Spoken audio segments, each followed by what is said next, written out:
Hello students, good morning. I am a science teacher from Shriram Academy High School Satna, and I have come to your door to educate you people through audio and video lectures.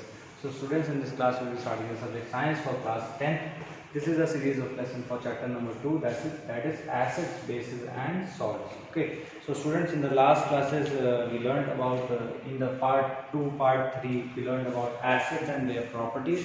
Now in this particular lecture we will be learning about the properties of bases. Okay, what are bases? As I in the starting of the lecture I told you that the bases are the substances that are bitter in taste and which change the color of red litmus paper to blue. Okay, so अब एक बार फिर से देख लेते हैं क्या क्या चीजें हैं.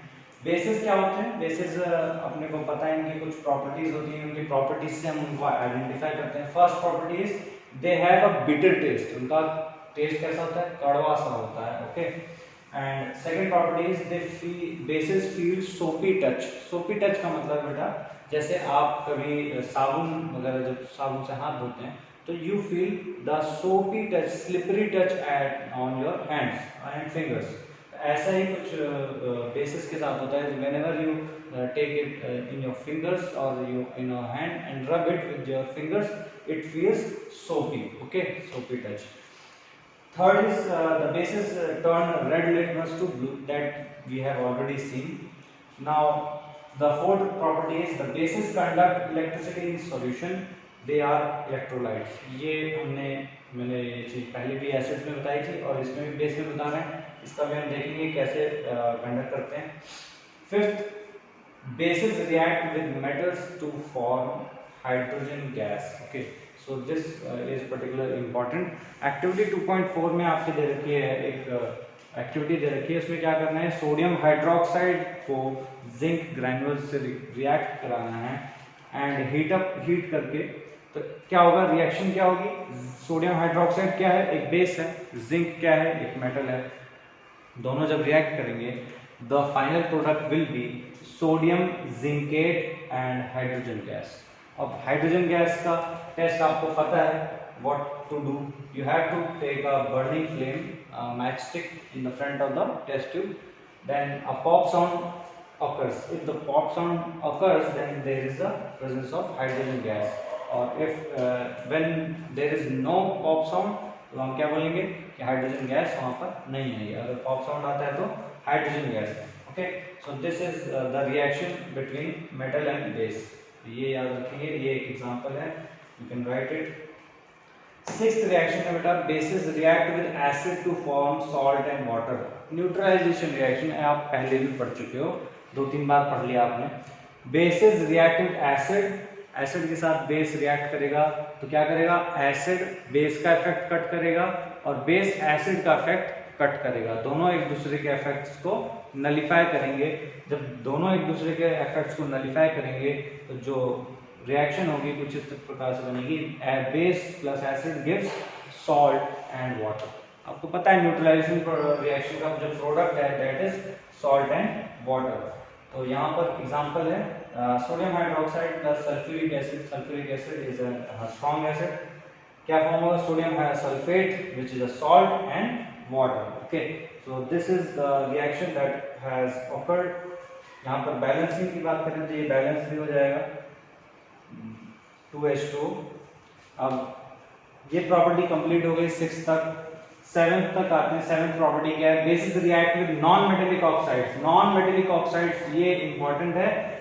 हमने मेटल एसिड्स में क्या पढ़ा था? मेटेलिक ऑक्साइड्स पे रिएक्शन एसिड्स के साथ पढ़ी थी. हम बेसिस में किसके साथ रिएक्ट कराते हैं? नॉन मेटेलिक ऑक्साइड्स के साथ रिएक्शन कराते हैं. और जब ऐसा होता है, रिएक्शन होती है तो क्या बनता है? Non metallic oxide plus base gives salt and water. Whenever non-metallic oxide react with base, it will give salt and water. Okay. जैसे कि एग्जांपल के तौर पे नॉन मेटेलिक ऑक्साइड्स कौन है? Carbon dioxide. Okay, it is a non metallic oxide. Calcium hydroxide से इसका reaction कराएंगे तो क्या फॉर्म होगा? Calcium carbonate and water. This is a salt and this is a water.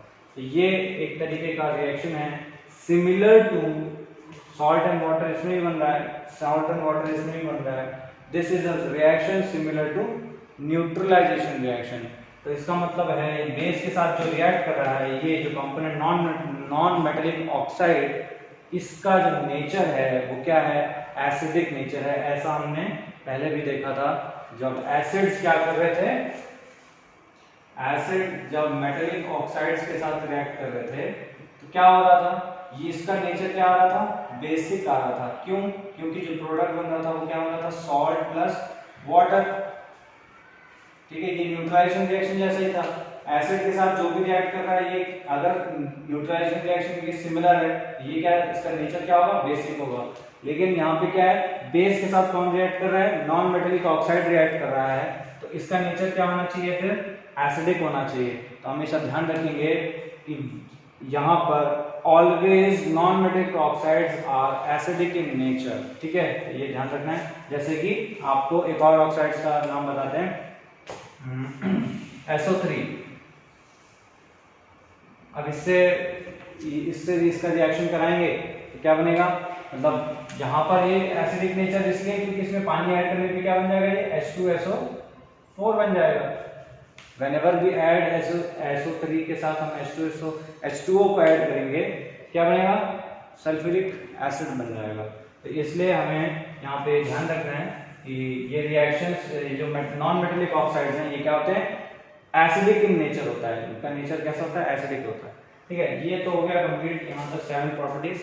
Next हम बात करेंगे water soluble basis, alkalis. Okay, कुछ नया सा नाम आ गया, ये एल्कलीज है ना।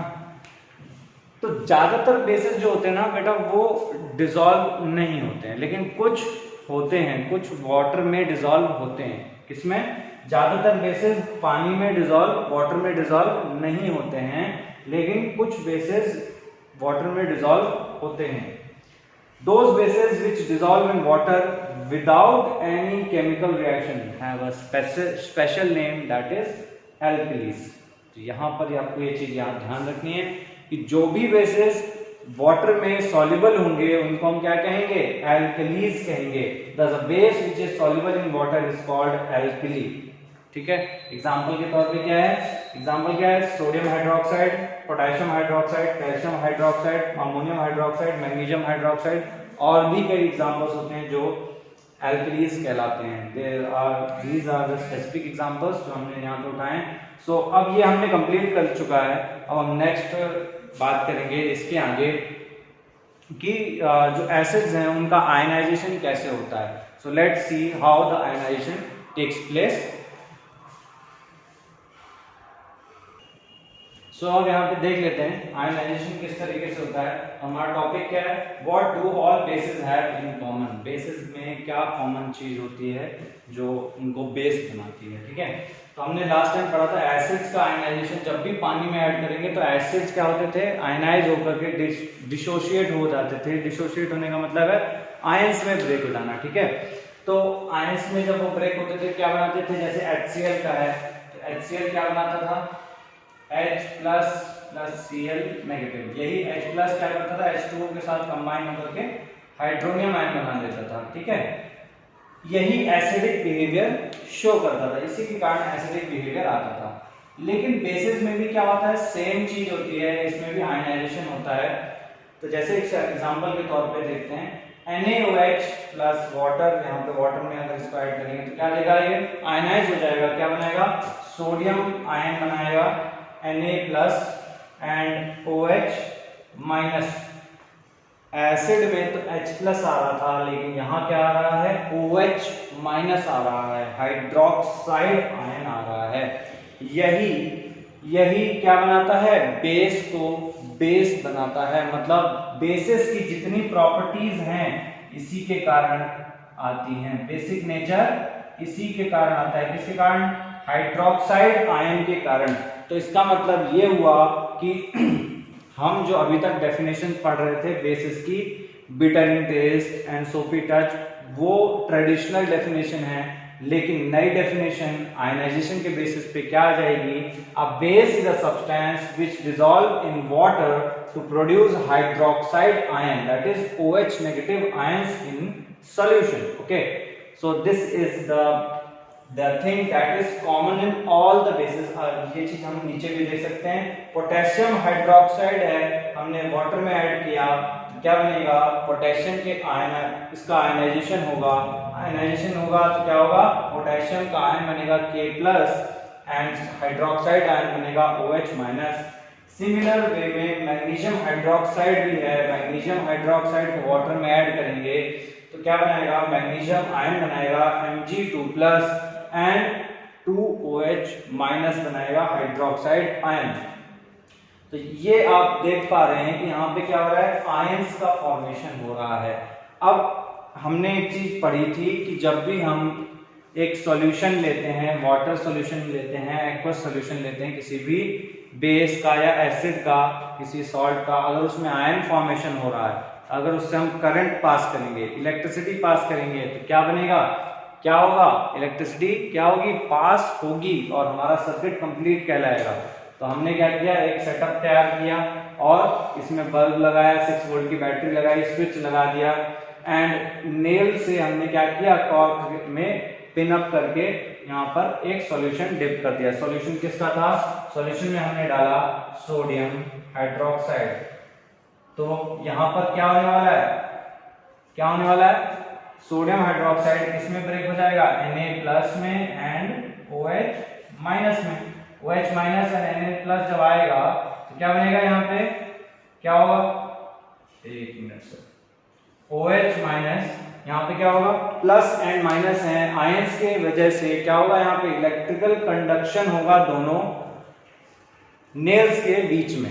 अब ये इलेक्ट्रिकल कंडक्शन कंप्लीट जब हो जाएगा तो इसकी वजह से क्या होगा, बल्ब ग्लो करेगा। तो हम ये कह सकते हैं कि there is a conduction of electricity in bases also.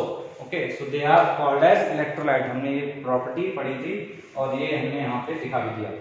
Strong bases क्या होते हैं, स्ट्रॉन्ग वीक बेसिस क्या होते हैं, strong bases and weak bases क्या होते हैं on the basis of their hydroxide ion, है ना, वो हम देख रहे थे जैसे हमने एसिड्स में देखा था। तो लेट्स सी स्ट्रॉन्ग बेस कौन होगा, जो ज्यादा OH प्रोड्यूस करेगा, जो ज्यादा कंप्लीट आयनाइज होगा वो क्या होगा, स्ट्रॉन्ग बेस होगा। यहाँ पे डेफिनेशन है, आप पढ़ सकते हैं, जो कंप्लीटली आयनाइज हो और क्या करे, ज्यादा amount of hydroxide ion produce करे, उसे हम स्ट्रॉन्ग बेस या स्ट्रॉन्ग एल्कली कहेंगे। ये ध्यान रखना है। So we have a base which completely ionize and produce large amount of hydroxide ions is called as strong base or strong alkali। तो इसका एग्जांपल क्या है, हमें पता है एग्जांपल्स स्ट्रॉन्ग एसिड्स के, स्ट्रॉन्ग बेसिस के NaOH and KOH, these are the famous examples of strong bases। Weak bases क्या होते हैं, जो कंप्लीटली आयनाइज नहीं होगा, पार्शियली आयनाइज होगा, आधा अधूरा आयनाइज होगा और उसमें कम amount of hydroxide ion produce होंगे, उसको हम क्या बोलेंगे, वीक बेस बोलेंगे। यहाँ पर a base which is partially ionised in water and thus produces small amount of hydroxide ions, OH- ions is called as weak bases। Example के तौर पे हमने कहा था, एग्जाम्पल क्या है, NH4OH and calcium hydroxide, okay, magnesium hydroxide, ये सब क्या है, एग्जांपल्स ऑफ वीक बेसिस हैं। In the next classes we will be learning about the mechanism of neutralisation reaction and pH scales। Okay, thank you so much.